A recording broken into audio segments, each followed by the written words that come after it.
Hello again from Metro Manila, the Philippines, Southeastern Asia. Here are some selected or several selected United States news headlines based on the website of the Washington Post newspaper. No copyright infringement intended, but rather public enlightenment here on YouTube.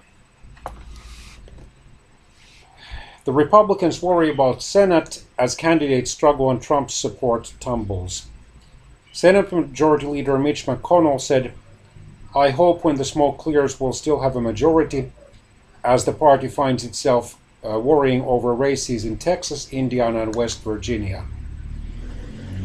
Hurricane Florence charges towards the Carolinas, that is North and South Carolina, with potential for unbelievable damage. The Category 4 storm is expected to bring catastrophic flooding and destructive winds when it makes landfall.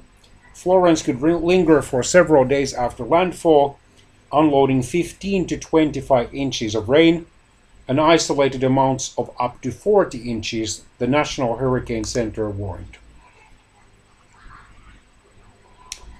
It's just not right, some observers recoil as NASA ponders selling ad space on its rockets. Federal borrowing soars despite strong economy. That is what, for example, I have kept in mind, because already, at least for some years, the United States gross public debt. In other words, all the debt, if we discount the possible depreciation of debt or canceling of debt and so forth, owed by the various US governments and other public institutions, including publicly owned companies, and then the private businesses, private organizations, and individuals, has been bigger than the gross domestic product. In other words, the estimated value of goods and services produced, in this case in the United States, in a year.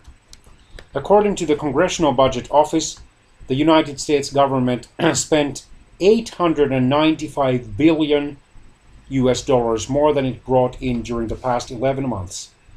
A 33% increase from 1 year before.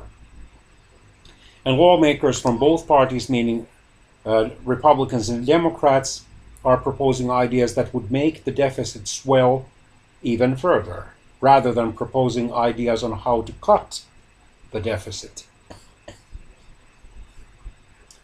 The US House of Representatives Republicans are pushing a new round of tax cuts that could cost $2 trillion over 10 years.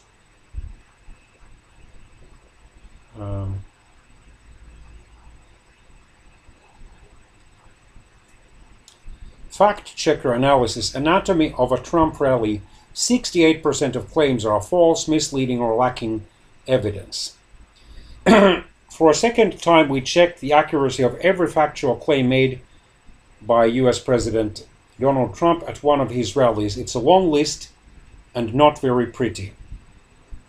Cardinal Donald Wuerl says he will visit the Pope soon to discuss potential resignation. Washington's Archbishop has faced mounting calls for his resignation over his handling of sexual abuse cases when he was a bishop in Pennsylvania.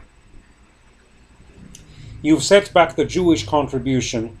Stephen Miller's former rabbi issues fiery rebuke on Rosh Hashanah, or the Jewish feast of the New Year.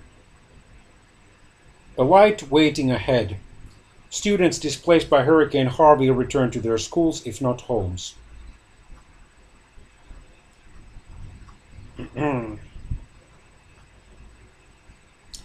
Novelist who wrote about how to murder a husband charged with murdering her husband.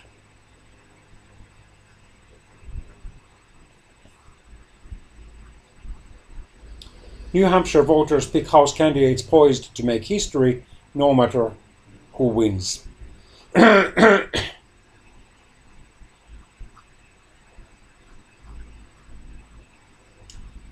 Elizabeth Smart says it's incomprehensible that one of her captors will go free years earlier than expected.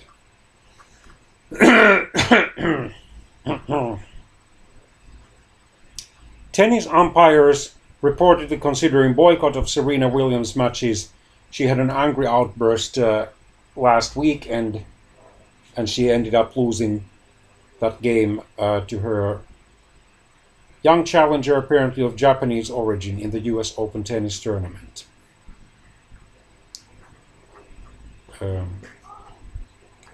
20 years ago, the Starr Report got a president impeached, meaning Bill Clinton. And Kenneth Starr, according to this headline, wants to remind you why. The explosive problem with recycling iPads, iPhones, and other gadgets, they literally catch fire.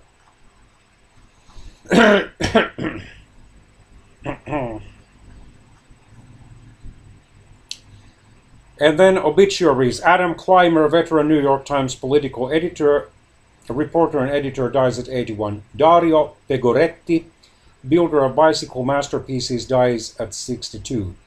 Eric Howry, scientist who found water on the moon, dies at 52. And Samuel W. Bodman, energy secretary under George W. Bush, dies at 79.